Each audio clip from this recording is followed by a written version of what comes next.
Okay, great. Yeah, so I mean, does anyone have any sort of initial sort of any clarifications or any thoughts for either I or Andy, or or anything else which they want to sort of throw in there? Any other examples of projects which they think would be good?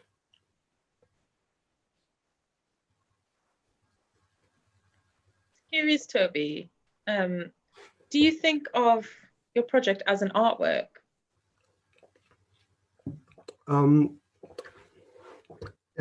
Yes. Is that all right? I guess it's I'm asking you what you think. Not.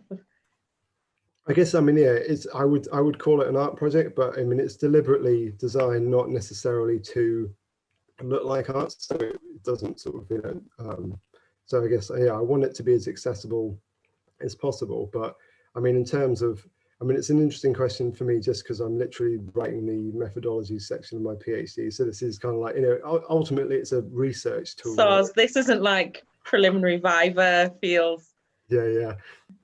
Yeah, but yeah, I mean, I guess it can be. It's meant to be as an open interpretation of art. So yeah, I do see it.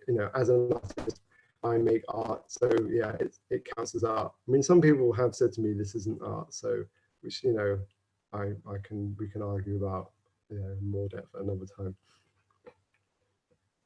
I guess I asked because we talked about using kind of artistic methods to be able to advocate for universal basic income. That's one of the things that UBI Lab Arts can do, as well as kind of situating the potential impact of UBI within a kind of professional context called the arts, or a non-professional recreational context called the arts.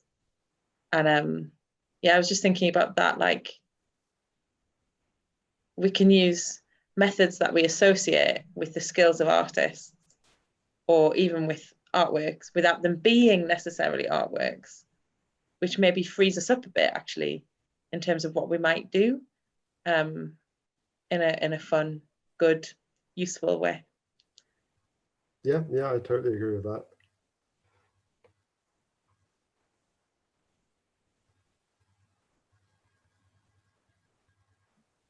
I wondered if it might be nice to open it up to sort of other people that have kind of, I mean, I suppose the projects that Toby and I have presented have deliberately not presented themselves as universal basic income discussions. They're kind of slightly more roundabout and kind of just dealing with questions of labour or what you kind of value as activity, whether it's your work or spare time, or yeah. I wondered if anyone else has sort of done projects or got examples of projects that they think might open up onto conversations about basic income that aren't necessarily about it straight off.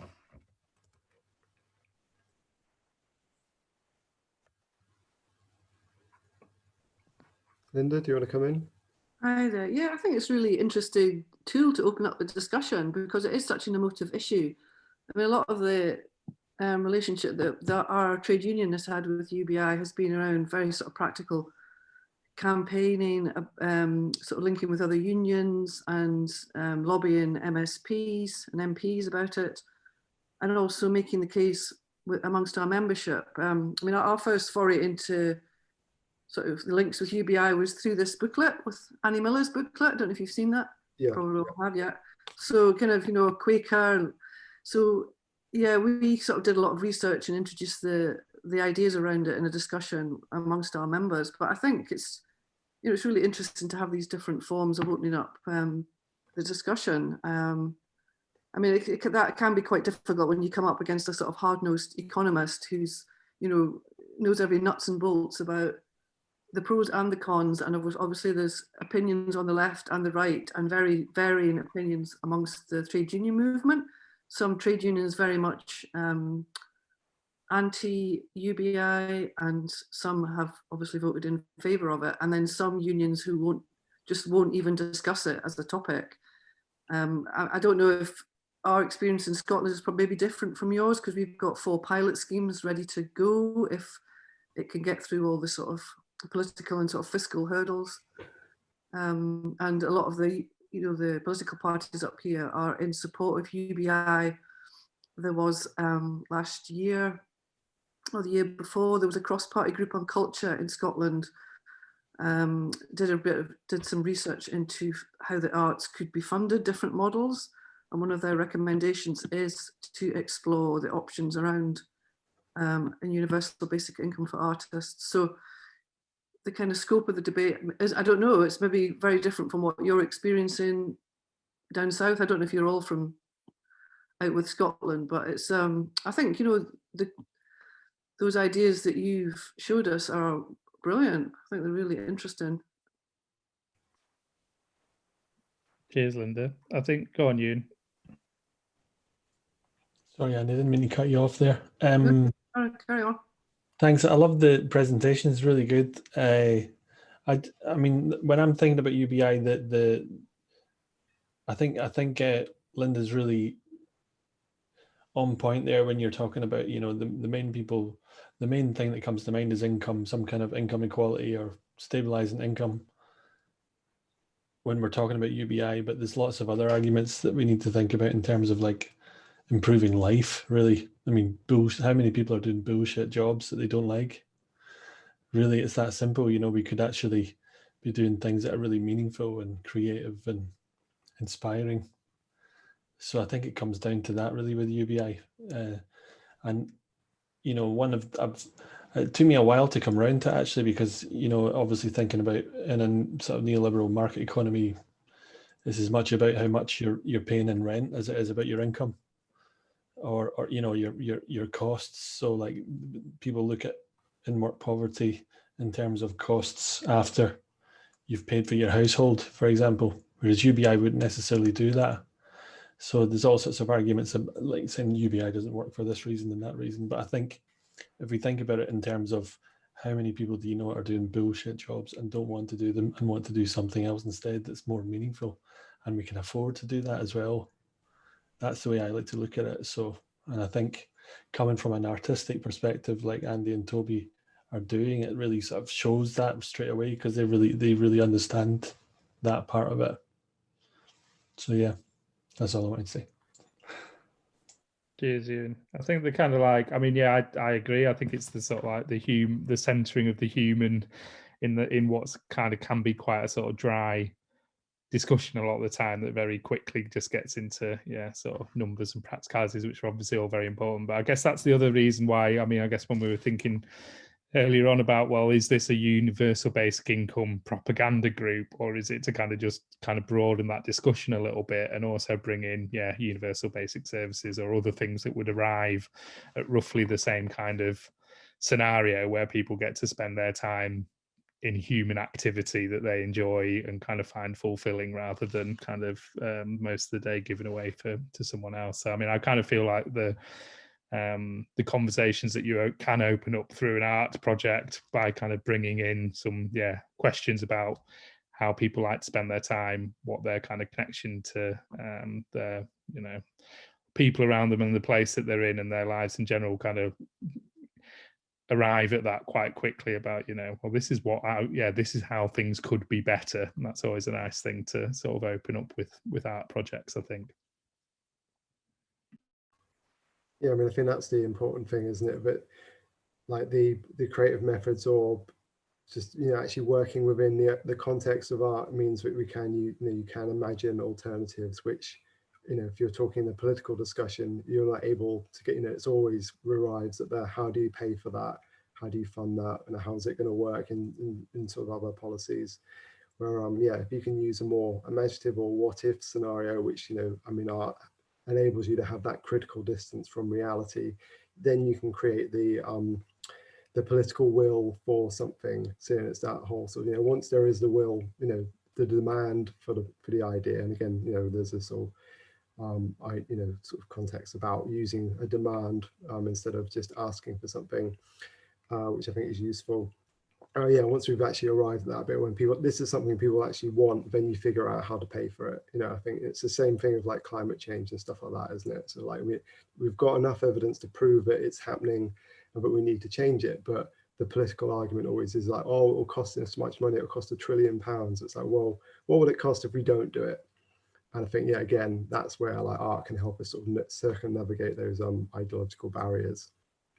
I think, you know, as well as sort of demands, it's definitely about desire and kind of trying to sort of like unlock that, you know, the desire and sort of trying to bring some joy into it was really, I mean, that's why I enjoyed doing the Lootopia project so much. The follow-on project's sort of a little drier and just working more in the kind of like space of work experience and kind of actually talking to people more about the future of work, but arriving at the same sort of place. But the Lootopia project was a lot of fun because the workshops, the format of the questions that we used as the basis, I used with like 8-year-old kids, and also in a kind of like, you know, academic conference about post-work in Gothenburg with a load of professors, and I asked the same questions and still, you know, got a variety of different answers. But yeah, the different levels that were created were kind of like, it was great when you could, you know, sometimes the more interesting ideas were the ones that had been generated by some 8-year-olds who decided that in a post-work future they would be robbers, because if no one had to work there wouldn't be any police, so they could do whatever they wanted. So we kind of like ended up being a really interesting conversation about again, accountability and responsibility in a world where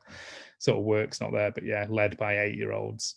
And equally the kind of, you know, the discussion about with the sort of dementia group and the kind of people that suffered brain injury was really like just completely opening up my world of, you know, what I would normally be discussing with my friends about universal basic income. And you know, so it's kind of, it's a way of, I guess, like upsetting some hierarchies around what valid knowledge or valid opinion on some of those kind of issues is as well, which I think is really useful to bring in, or, you know, to exploit if you can as an artist. Simin, do you want to come in?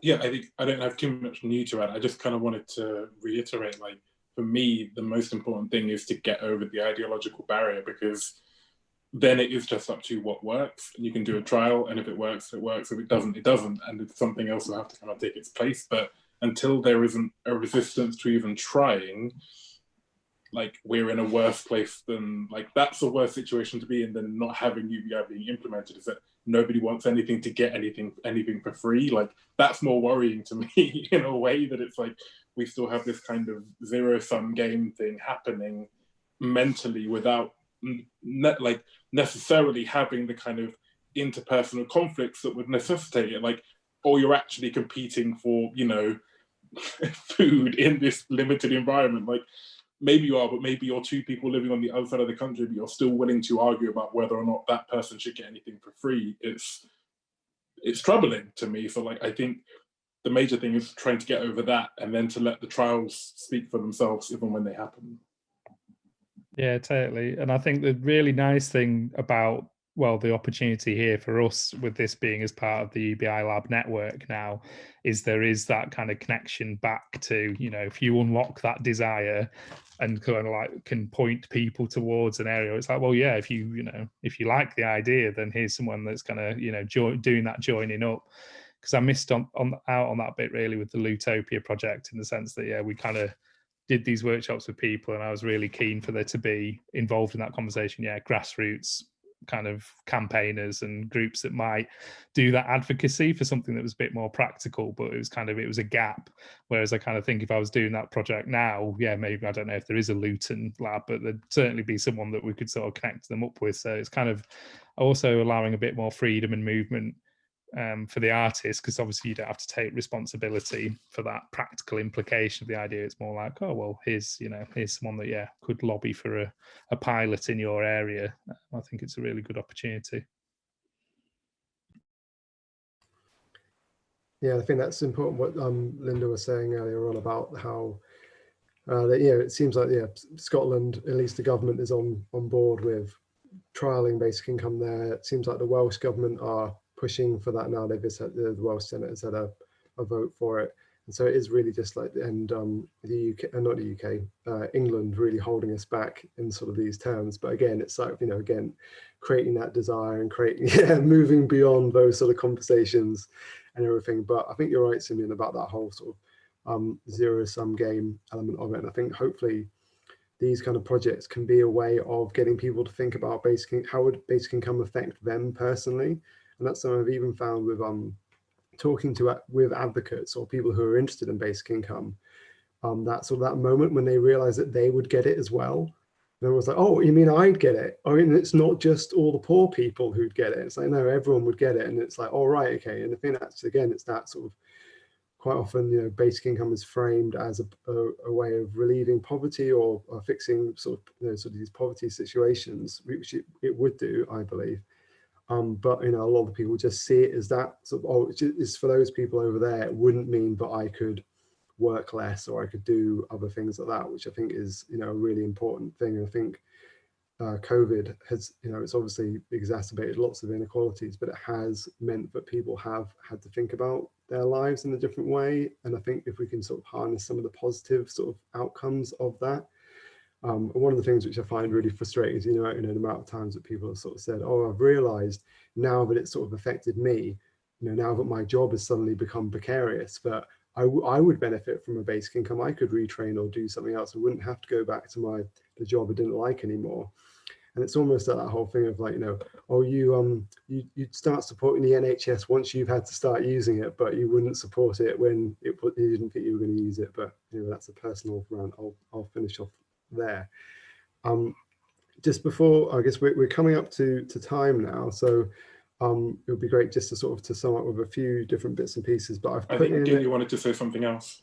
Oh, sorry, Gilly.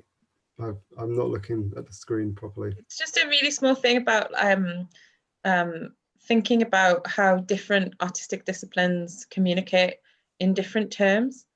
And, you know, we might think of theatre traditionally as telling stories or playing out scenes, for instance, but actually theatre does many other things than that. Or like sculpture isn't necessarily there to produce a conversation, or neither is music.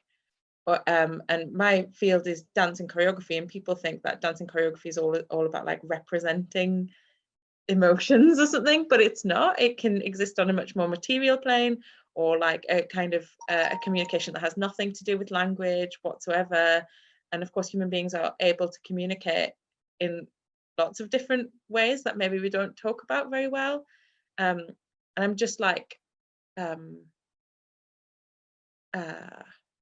just trying to be really mindful of that like not all arts practices will do or need to do the same thing as other arts practices. And I'm just wondering how, as we continue the conversation, we can remain plural about what we expect our arts practices to do in relationship to UBI. That's it.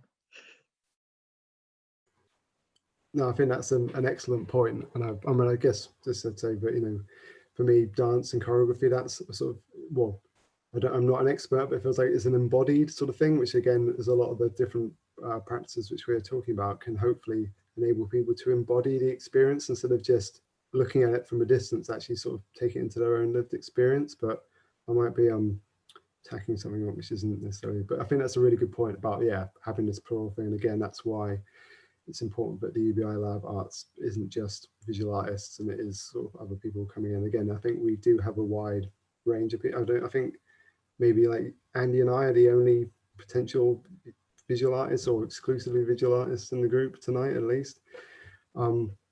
Okay, so I mean, if anyone wants to keep on talking, that please do. But I just wanted to point out a project which we're working on with. I'm not going to be able to pronounce her name properly, so I'll just call her Sarah. She's yeah, I put a link in the chat there. We're going to go live with the project next week, hopefully. But this is yeah, it's the idea is to get people to imagine what they would what their life would be like if they had basic income, and to share it on social media by using their feet as the sort of portrait of their feet as the imagery for that. Hopefully everyone can access it.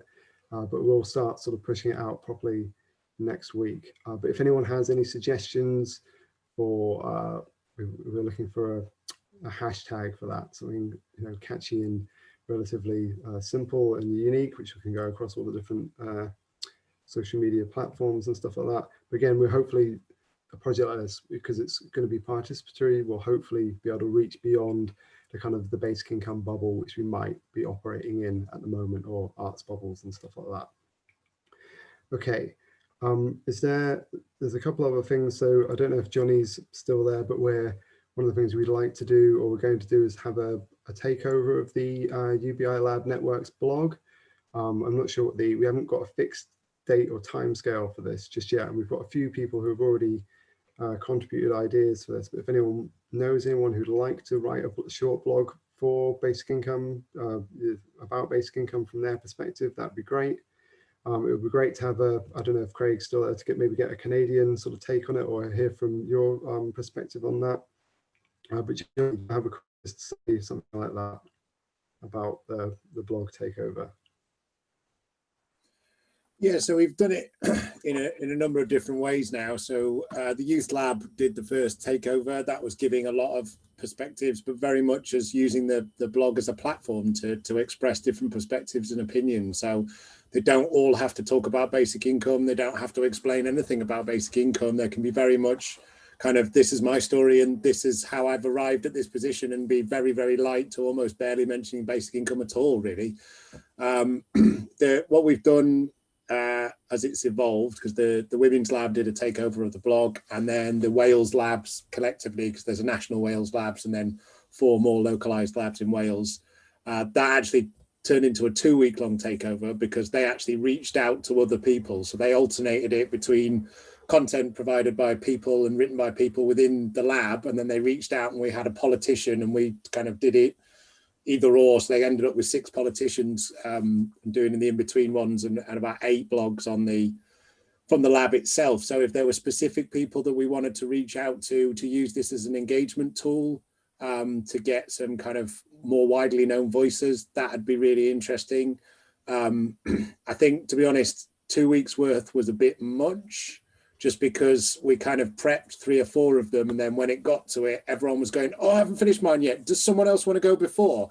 And our wonderful plan of making life easy turned into a panicky conversation every morning between me and someone going, have you finished it yet? Could you give me the title, please?